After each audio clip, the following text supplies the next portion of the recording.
हाँ पर पार्ट 1 का एंड हुआ था, वहीं से पार्ट 2 स्टार्ट होता है। वही न्यूज के टॉनी ने एक्सेप्ट कर लिया है कि वही आयरन मैन है। किसी के टीवी पर चल रही होती है और जो आदमी इसको देख रहा होता है उसका नाम इवैन होता है। ये न्यूज देखते ही इवैन के फादर की डेथ हो जाती है, तो इवैन कहता है कि मैं आयरन मैन से माँ, तो वो भी एक छोटा सा टूल तैयार करता है जिससे वो अपना ड्रेस बनाने वाला था, क्योंकि वो आयरन मैन से फाइट करने लगा था। अब कई दिन बाद इवैन का ड्रेस तैयार हो जाता है और वो उसे नाम देता है व्हिपलैश।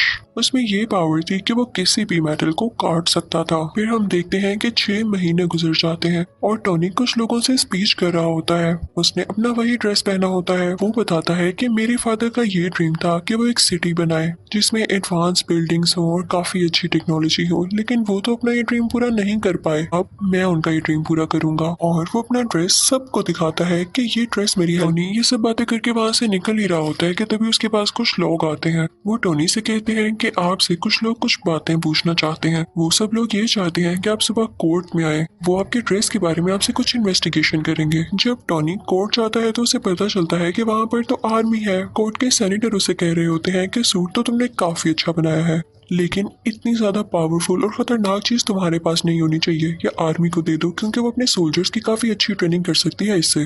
तो टोनी कहता है कि नहीं, वो ड्रेस मैंने बनाया है, मेरी मेहनत लगी है उसमें, मैंने उस पर कई एक्सपेरिमेंट्स किए और मुझे ही उसको यूज करना आता है। वो मेरा ड्रेस है और मैं ही आयरन मैन हूँ। No one can be Iron Man, कोई आयरन मैन नहीं बन सकता मेरे अलावा। वहाँ पर टोनी का वही ब्लैक दोस्त भी होता है, लेकिन इस पार्ट में उसका फेस चेंज है, यानी किसी और को टोनी का दोस्त बना दिया गया है, लेकिन कैरेक्टर वही है। वो भी सेम बात कहता है कि मुझे ये कहना पड़ रहा है कि ये ड्रेस वाकई बहुत ये आर्मी के पास होना चाहिए, लेकिन फिर भी टोनी नहीं मानता। फिर वहाँ पर एक वेपन एक्सपर्ट भी आता है जो कि सेम बात बोलता है, लेकिन टोनी कहता है कि मैं तुम लोगों में से किसी की बात नहीं सुनने वाला। टोनी उन सब से कहता है कि मैं जानता हूँ आप लोगों को ऐसा करने के लिए किसने कहा है। इनफैक्ट वो आदमी इसलिए चाहता है कि आप लोग मेरा ड्रेस ले लें क्योंकि वो खुद ऐसा ड्रेस नहीं बना पा रहा।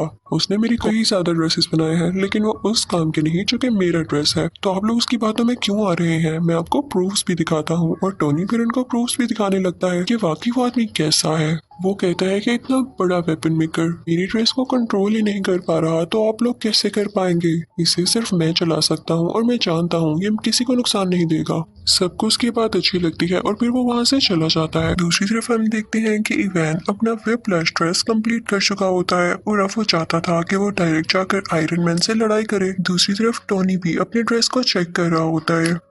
उसके ड्रेस में एक ऐसा कोर होता है जो कि सबसे ज्यादा यूजफुल था, लेकिन यूजफुल होने के साथ साथ वो काफी खतरनाक भी था। उसकी वजह से टोनी की बॉडी में काफी पॉइजन फैल रहा था। उसी दौरान टोनी इस सोच में भी पड़ जाता है कि अगर मुझे कुछ हो गया तो कंपनी का क्या होगा।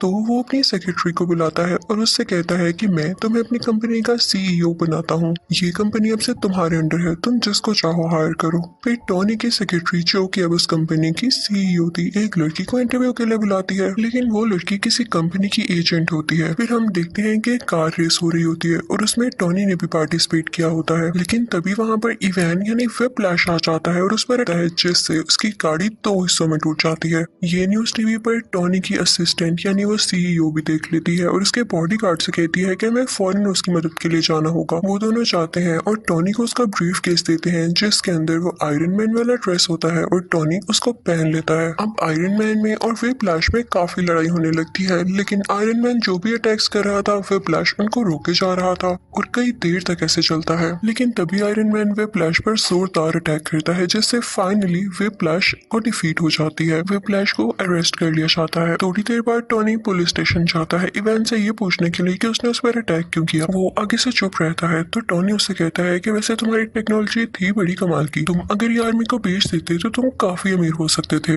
और ये कह के वो वहां से चला जाता है। फिर हम देखते हैं कि एक और आदमी आता है जो कि सेम टू सेम इवैन के जैसा था, इवन उसका यूनिफॉर्म भी। वो दरअसल जेल में इसलिए भेजा गया था ताकि उसको मरवाकर लोगों को ये शो किया जा सके कि इवैन मर चुका है। और एक आदमी जो कि बहुत बड़ा गैंगस्टर था असली इवैन को रेस्क्यू कर लेता है, वहां से निकलवा लेता है। सबको यही लग रहा था कि इवैन मारा जा चुका है, क्योंकि उन्होंने वहां पर ब्लास्ट करवा के नकली वैन को मरवा दिया था।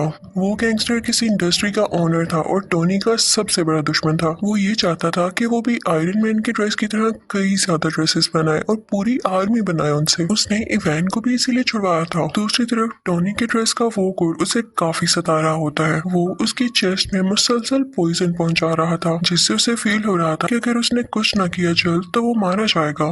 लेकिन इस बात की फिक्र ना करते हुए वो अपनी बर्थडे पार्टी रखता है और उसमें डांस कर रहा होता है कि तभी उसका वो ब्लैक फ्रेंड आता है और उससे कहता है कि आर्मी का ऑर्डर है कि कल तुम्हें या तुम्हारे ड्रेस को उनके सामने लाया जाए। वो आदमी भी टोनी से अब तंग आ चुका था। वो कहता है कि तुम अपना ड्रेस पहन के पार्टी कर रहे हो, तुम जानते भी हो कि कितना, लेकिन टोनी उसकी बात नहीं सुनता। तो वो भी टोनी का पुराना ड्रेस पहन कर आ जाता है और उन दोनों में अब काफी ज्यादा फाइट होती है। दोनों ने ही आयरन के ड्रेसेस पहने रखे थे और दोनों चाहते थे कि किसी न किसी तरह एक दूसरे को हरा दें ताकि पहला जीत जाए।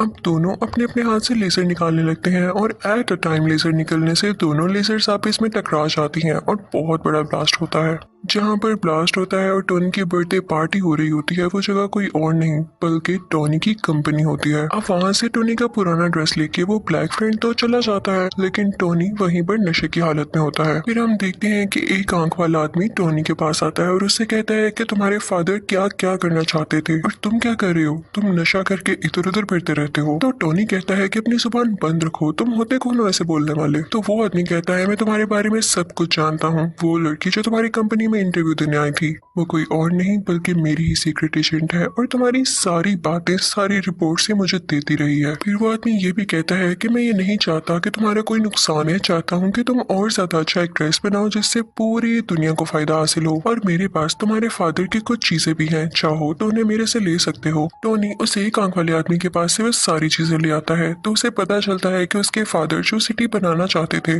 वो उस टूल की मदद से बनाई जा सकती है। वो उस पर पूरी तरह से रिसर्च करने लगता है।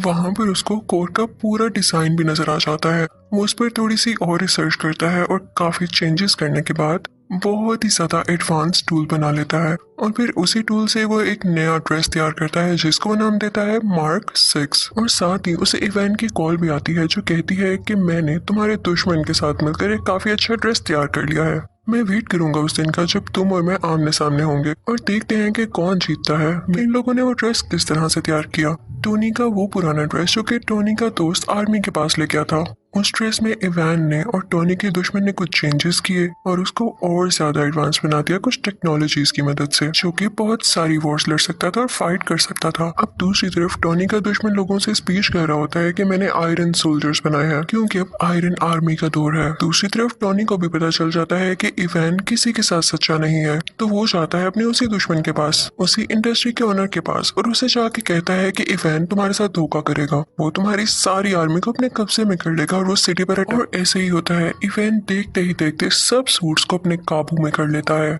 और उस वॉर मशीन को भी, जो कि इन लोगों ने नई टेक्नोलॉजीज के साथ तैयार की थी। वही ड्रेस जो कि टोनी का पुराना ड्रेस था। टोनी उस इंडस्ट्री के ओनर से कहता है कि मैंने कहा था ना, जाओ अब अपने सोल्जर्स को कंट्रोल करो, लेकिन अब बहुत देर हो चुकी थी। तो वो सीक्रेट एजेंट वहां पर पहुंचती है जहां पर इवान इन सारे आयरन सोल्जर्स को कंट्रोल कर रहा होता है, लेकिन वो सारे के सारे अपना कंट्रोल खो चुके थे। तभी वहां पर आता है टोनी जो कि अब आयरन मैन बन चुका था। वो आते ही अपनी पावर्स का यूज करता है और सारे आयरन सोल्जर्स को मार गिराता है, लेकिन तभी उसके सामने आ जाता है व्हिप्लैश जो कि ज्यादा स्ट्रॉन्ग हो गया था अपने उसी ड्रेस में। टोनी यानी आयरन मैन उस पर अटैक, लेकिन अब उस पर कुछ असर नहीं हो रहा था क्योंकि व्हिप्लैश अब काफी स्ट्रॉन्ग हो चुका था और अब वो जानता था कि आयरन मैन का मुकाबला कैसे करना है। तभी टोनी को याद आता है कि जब उसकी और उसके ब्लैक फ्रेंड की लेजर आपस में टकराई थी तो बहुत बड़ा ब्लास्ट हुआ था। वो अपने उस फ्रेंड से कहता है कि हम वो एक्सपेरिमेंट दोबारा से करते हैं। अब वो दोनों ऐसे ही करते हैं और वहां पे काफी बड़ा ब्लास्ट होता है। व्हिप्लैश वहीं पर मारा जाता है।